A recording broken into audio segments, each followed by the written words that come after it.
photo credit. Sinclair Broadcast Group uncertainty pays. The merger process can be hard enough on its own, but in today's regulatory environment, every transaction becomes a political pawn.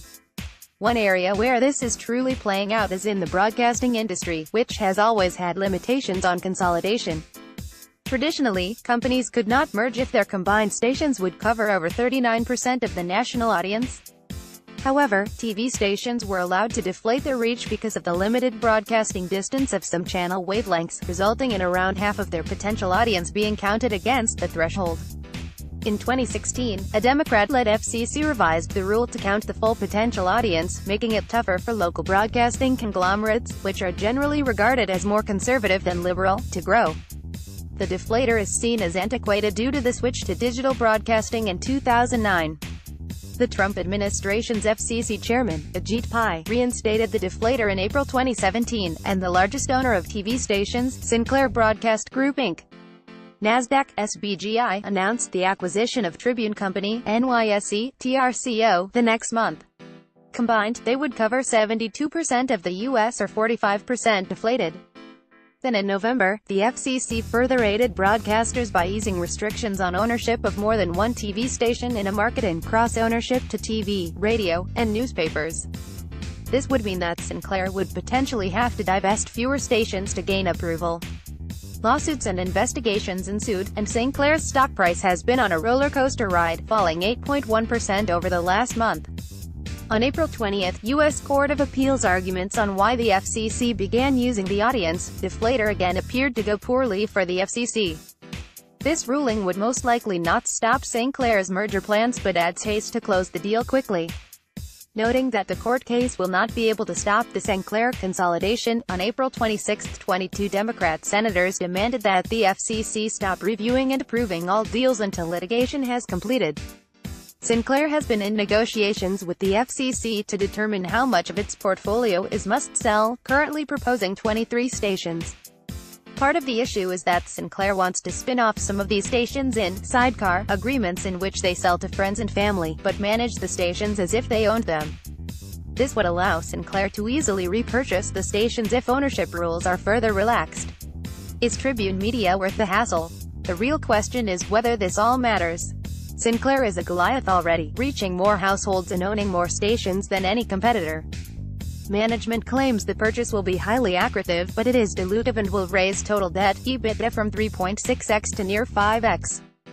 The forecasted leverage is probably aggressive as it includes synergies. Tribune Media is currently trading at $37.72, 11.2% below the deal price of $42.50, indicating the market expects the merger to fail.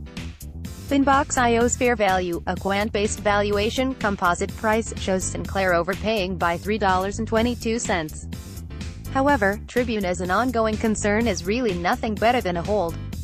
Its net profit margin, which is better than its peers in the sector, is a bright spot.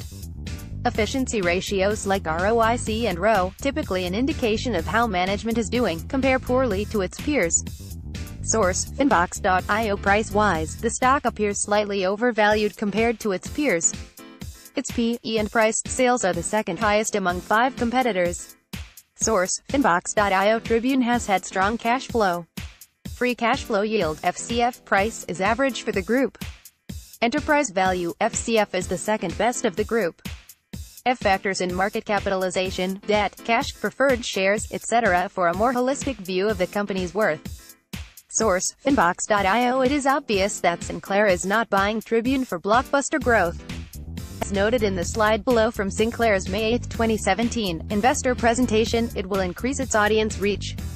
It provides more resources for upcoming broadcasting standard ATSC 3.0, which is voluntary, unlike the ATSC 1.0 digital TV conversion. ATSC 3.0 will provide better sound, picture quality, reception, and mobile delivery by combining over-the-air broadcasting and broadband connections. However, that is just noise. The two most important bullets in the slide are synergies, i.e., cutting overlapping costs, and high value to MVPDs, which is a nuanced way of saying that the combined firm will have more leverage over cable companies, aka multi-channel video programming distributors that redistribute Sinclair's local news and original programming. Source: Sinclair Broadcast Group Investor Presentation, May 2017. Win-win investment in an undervalued stock. Bottom line, the merger should provide improved margins at the cost of dilution and leverage, and help bully higher fees from cable companies. A successfully completed merger between Sinclair and Tribune Media is a lowercase win for investors. The uppercase win is possible if the deal falls through. First off, Sinclair's stock has been beaten down, offering a bargain price. Source: Finbox.io. Sinclair boasts the best price sales multiple of its competitors. Its P/E is second best behind Gray Television, NYSE, GTN-A. Source: Finbox.io. Cash flow is generally a better indicator of relative valuation than earnings, and Sinclair has the top free cash flow yield and EV/FCF metrics of its peer group. Source: Finbox.io. Further supporting the belief that Sinclair has oversold their price targets from Wall Street and Finbox.io. The firm is covered by 7 analysts with an average target of $50.71, or 79.8% appreciation. Our composite of 10 valuation models yields a 41.9% upside at a fair value price of $40. Source: Finbox.io. Despite the market's reaction to the uncertainty, analysts continue to recommend that investors accumulate Sinclair. However, expectations for Q1 earnings, which will be announced on May 9, show less confidence.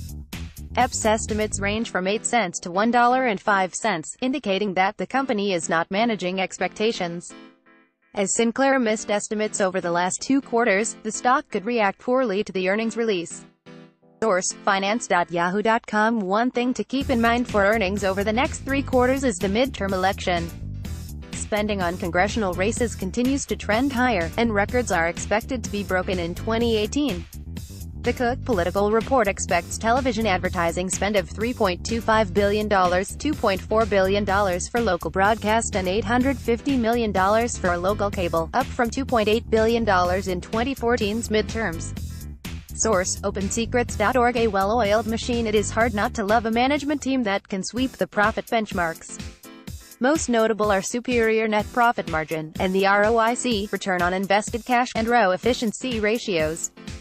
Sinclair's management will run the combined entity, a move which is supported by these stats.